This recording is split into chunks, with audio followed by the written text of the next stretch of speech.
Hi viewers, welcome to our channel. ప్రస్తుతం మనతో పాటు దాము బాలాజీ గారు సీనియర్ జర్నలిస్ట్ ఉన్నారు. వారితో ఒకసారి మాట్లాడదాం. సార్ నమస్కారం.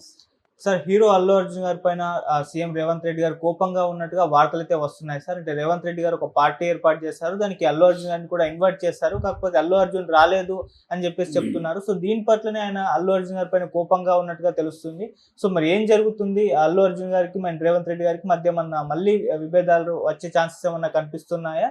అండ్ ఈ పార్టీ ఏంటి? అండ్ రేవంత్ రెడ్డి గారికి సినిమా ఇండస్ట్రీ పట్ల అంటే ఏ విధంగా ఇప్పుడు రిలేషన్షిప్ ఉన్నాయి సార్? ఈరోజు మార్నింగ్ నుంచి ఒక వార్త సెన్సేషన్ అవుతుంది, వైరల్ అవుతుంది. ఆ వార్త ఏంటంటే రేవంత్ రెడ్డికి అల్లు అర్జున్కి మధ్య మళ్ళీ విభేదాలు మొదలైనాయి అనే వార్త వైరల్ అవుతుంది. దీనికి కారణం ఏంటంటే 72వ మిస్ వరల్డ్ పోటీలు హైదరాబాద్లో జరుగుతున్నాయి. అది యుద్ధ వాతావరణం వల్ల అంత ప్రముఖంగా లేదు, కొద్దిగా సైలెంట్గా చేసుకుంటూ వెళ్తున్నారు. అయితే ఇప్పుడు యుద్ధం ఆగడం వల్ల మళ్ళీ దాన్ని సెలబ్రేట్ చేసుకుందామని నిన్న చౌమహల్లా ప్యాలెస్లో రేవంత్ రెడ్డి విందు ఇచ్చాడు. 110 మంది అమ్మాయిలు అందాల పోటీలో పాల్గొనడానికి వివిధ దేశాల నుంచి వచ్చిన అమ్మాయిలు 110 మంది ఉన్నారు. వాళ్ళతో పాటు ప్రముఖ రాజకీయ నాయకుల్ని, వ్యాపారవేత్తల్ని, సినిమా వాళ్ళని రేవంత్ రెడ్డి ఆహ్వానించినట్టుగా తెలుస్తుంది. ఈ నేపథ్యంలో అల్లు అర్జున్ కూడా రేవంత్ రెడ్డి ఆహ్వానించాడు పార్టీకని, కానీ అల్లు అర్జున్ వెళ్ళలేదు. సో మళ్ళీ రేవంత్ రెడ్డి కోపం వచ్చింది అన్న ఒక వార్త వైరల్ అవుతుంది. అయితే దీని డీటెయిల్స్ మనకు తెలియదు క్లియర్గా. బట్ అల్లు అర్జున్ ఎందుకు వెళ్ళలేదు అంటే అల్లు అర్జున్ వేరే పనిలో బిజీగా ఉన్నాడు, అందుకని వెళ్ళలేదు అనేది ఒక వార్త. అయితే అల్లు అర్జున్ బదులుగా అల్లు అరవింద్ వెళ్ళాడు, అల్లు అరవింద్ నాగార్జున వెళ్ళాడు, సురేష్ బాబు వెళ్ళాడు, ఇలాంటి వాళ్ళు కొంతమంది అయితే వెళ్ళారు. ఇంకెవరోని పిలిచారు, ఎవరెవరు వెళ్ళలేదు అనేది డీటెయిల్స్ తెలియాల్సి ఉంది. ఏదేమైనా అల్లు అరవింద్ అయితే క్లోజ్గానే ఆయనతో నవ్వుతూ మాట్లాడడం, ఆ వీడియోస్ అన్నీ కూడా బయటకు వచ్చాయి. సో నిజంగా అల్లు అర్జున్కి రేవంత్ రెడ్డి గొడవలు ఉంటే అంత క్లోజ్గా అల్లు అరవింద్తో ఆయన మాట్లాడ్డు కదా. కాబట్టి ఏంటంటే ఇక్కడ రకరకాల పుకార్లు అయితే వస్తుంటాయి. ఎందుకంటే అల్లు అర్జున్ మీద కేసు అయితే వీళ్ళు విత్డ్రా చేసుకోలేదు పోలీసులు, ఆ కేసు అయితే జరుగుతుంది.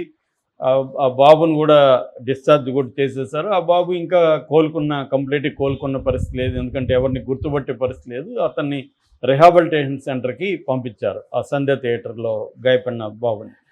సో ఈ క్రమంలో ఇప్పుడు రేవంత్ రెడ్డికి సినిమా వాళ్ళకి రిలేషన్షిప్స్ ఎలా ఉన్నాయి అనేది ఒక ఆస్పెక్ట్ అయితే, నాగార్జున మీద కూడా నెగిటివ్ ట్రోలింగ్స్ అనేవి బాగా జరుగుతుంది. అంటే ఇంత సిగ్గులేని వ్యక్తి నాగార్జున దాన్ని ఎన్కన్వెన్షన్ని దారుణంగా కూలగొట్టారు ఒకటి. రెండోది నాగార్జున ఫ్యామిలీ మీద, సమంతని ఆయన కేటీఆర్ పిలిచాడని, పంపిమన్నాడని, సమంతని పంపించడానికి కేటీఆర్కి వీళ్ళు రెడీ అయిపోయి సమంతకి చెప్పారని, సమంత అందుకోసం విడాకులు ఇచ్చిందని డైరెక్ట్గా కొండా సురేఖ మంత్రి చెప్తే, అలాంటి కాంగ్రెస్ ప్రభుత్వం మీద పోరాడాల్సిన నాగార్జున సరెండర్ అయిపోయి ఆయనకి సెలవు కప్పడంతో పాటు ఆయన పార్టీకి వెళ్ళి ఆయనతో కూర్చొని మాట్లాడుతున్నాడు. నాగార్జునకి ఏమీ రోషం లేదా, ఎంత దిగజారిపోయాడా. ఒకప్పుడు వాళ్ళ నాన్న ఎన్టీ రామారావుని ధిక్కరించిన వ్యక్తి, ఎన్టీ రామారావుని ధిక్కరించి ఆయనతో చాలా కాలం మాట్లాడకుండా ఉన్నాడు. అట్లాంటి వ్యక్తి కడుపును పుట్టిన నాగార్జున ఏమో పక్కా బిజినెస్ మ్యాన్ లాగా వ్యవహరిస్తున్నాడు. ఎందుకంటే బిజినెస్ మ్యాన్లు అంటే ఏ ముఖ్యమంత్రి ఉన్నా వాళ్ళకి అవసరాలు కాబట్టి వాళ్ళతో ఉండిపోతారు. ఇప్పుడు మెగా ఇలాంటి వాళ్ళని చూస్తాం మనం. అంతకుముందు ఎలా మిగతా సీఎంలతో ఉన్నారు, ఇప్పుడు ఆపోజిట్లో ఉన్న వాళ్ళతో కూడా ఉంటారు. వాళ్ళ మీద కేసులు ఉంటాయి, వాళ్ళకి ఇబ్బందులు ఉంటాయి. కాబట్టి బిజినెస్ మ్యాన్ అంటే మనకు అర్థం చేసుకోవచ్చు, ఎందుకంటే వాళ్ళకి పెద్ద ఎత్తున ఇది. కాకపోతే నాగార్జున పరిస్థితి ఏంటంటే, నాగార్జున ఓన్లీ సినిమా హీరో కాదు.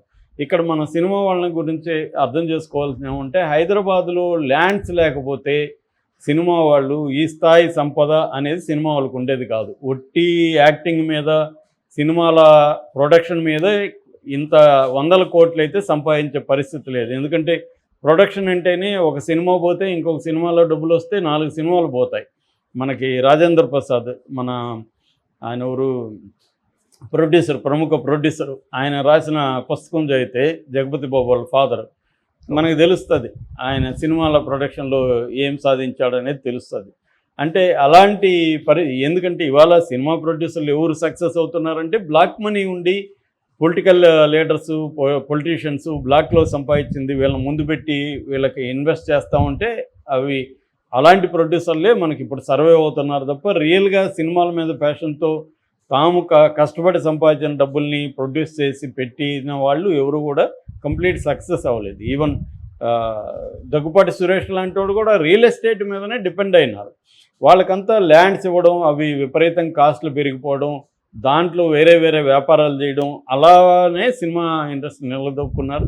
చంద్రబాబుకి సినిమా ఇండస్ట్రీ రిలేషన్షిప్ కూడా ప్రధానంగా రియల్ ఎస్టేట్ రిలేషన్షిప్. అది కమ్మ కులం ఉండొచ్చు, కమ్మ కులంతో పాటు రియల్ ఎస్టేట్. మురళీమోహన్ కానీ వీళ్ళందరూ కూడా చంద్రబాబుకు బినామీ అనే చెప్తారు. సో అలాగా చంద్రబాబు చాలా తన కమ్మ కులంలో ఉన్న వాళ్ళకందరికీ అక్కడ హైటెక్ సిటీ డెవలప్ కాకముందే హింట్ ఇచ్చేయడం వల్ల వీళ్ళు అక్కడ 100 ఎకరాలు కొనేసుకున్నారు. తర్వాత అక్కడ హైటెక్ సిటీ పెట్టారు. నాకు తెలిసిన ఒక చిత్తూరు జిల్లా కమ్మ అతను కూడా అప్పట్లోనే చెప్పాడు, నేను అక్కడ మాకు హింట్ వచ్చింది, మేము అక్కడ కొంటున్నామని. సో అలాగా చంద్రబాబు ఏంటంటే ముందుగా డెవలప్ కాకముందే వాళ్ళకి చెప్పేయడం. ఇప్పుడు అమరావతి కూడా అదే స్కామే కదా, అక్కడ ఇట్లా రాజధాని ఇక్కడ పెట్టబోతున్నాం అని చెప్పగానే తెలుగుదేశం వాళ్ళకి సంబంధించిన ల్యాండ్సే అక్కడ ప్రధానంగా ఉన్నాయి. అలాగే ఇది కూడా స్కామ్. సో అలాగా సినిమా వాళ్ళకి రియల్ ఎస్టేట్కి అవినాభావ సంబంధం ఉంది. ఇది రేవంత్ రెడ్డి క్లియర్గా తెలుసు, ఎందుకంటే అతను కూడా రియల్ ఎస్టేట్ నుంచి వచ్చిన వ్యక్తే కాబట్టి. అందుకని అతను ఏంటంటే తను సీఎం అయినాక సినిమా ఇండస్ట్రీ తనల్ని కేర్ చేయలేదన్నది రేవంత్ రెడ్డికి ఉన్న కోపం. అది నిజం కూడా, ఎందుకంటే ఆయన రేవంత్ రెడ్డి రియల్ ఎస్టేటు వీళ్ళతో బచ్చేలాగా తిరుగుతూ ఉండొచ్చు. జూనియర్ ఎన్టీఆర్ వెనక ఉన్న ఫోటోలు అవన్నీ బయటికి తీస్తూ ఉంటారు అప్పుడప్పుడు. అప్పట్లో అది వాస్తవమే కావచ్చు, కానీ ఇప్పుడు పొజిషన్ ఏంటి, ఆయన ముఖ్యమంత్రి హోదాకి ఇంపార్టెన్స్ ఇచ్చి ఆయన పట్టించుకోవాలి, కానీ సినిమా ఇండస్ట్రీ పట్టించుకోలేదు.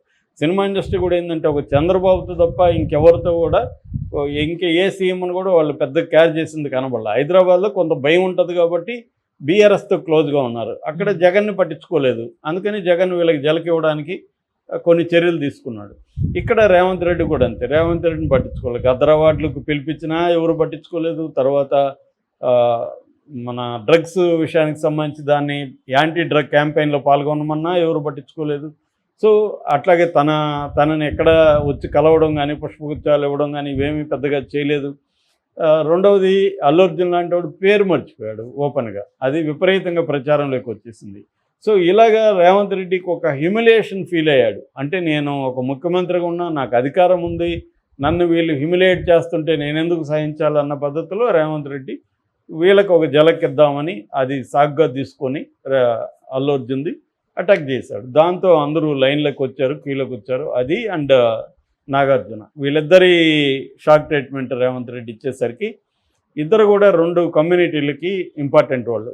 నాగార్జున ఏమో కమ్మ కమ్యూనిటీకి, అల్లు అర్జున్ ఏమో కాపు కమ్యూనిటీ. నిజానికి 2 పవర్ఫుల్. ఆంధ్రప్రదేశ్లో చూస్తే కమ్మ కాపు కాంబినేషన్లోనే ప్రభుత్వం ఉంది, కమ్మ ముఖ్యమంత్రి, కాపు డిప్యూటీ సీఎం.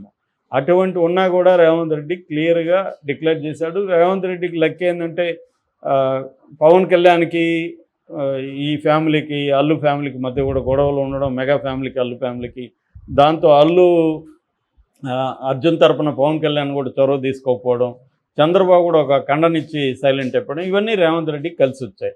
అలాగే రేవంత్ రెడ్డి లొంగ తీసుకోగలిగాడు సినిమా ఇండస్ట్రీని. సో ఇది అందరూ చేస్తారు, జగన్ చేశాడు, అంతకుముందు జయలలిత కూడా చేయలేదు. జయలలిత కమల్ హాసన్ ఎంత ఇబ్బంది పెట్టిందో మనం చూసాం. కమల్ హాసన్ నేను ఈ దేశం వదిలే వెళ్ళిపోతాను అనే స్థాయిలో కమల్ హాసన్ని జయలలిత కూడా ఇబ్బంది పెట్టింది. అంటే సినిమా ఇండస్ట్రీ వర్సెస్ పొలిటికల్ అనేది ఒక అవినాభావ సంబంధంలో ఉండే లింక్, ప్లస్ రియల్ ఎస్టేట్ వ్యాపారం.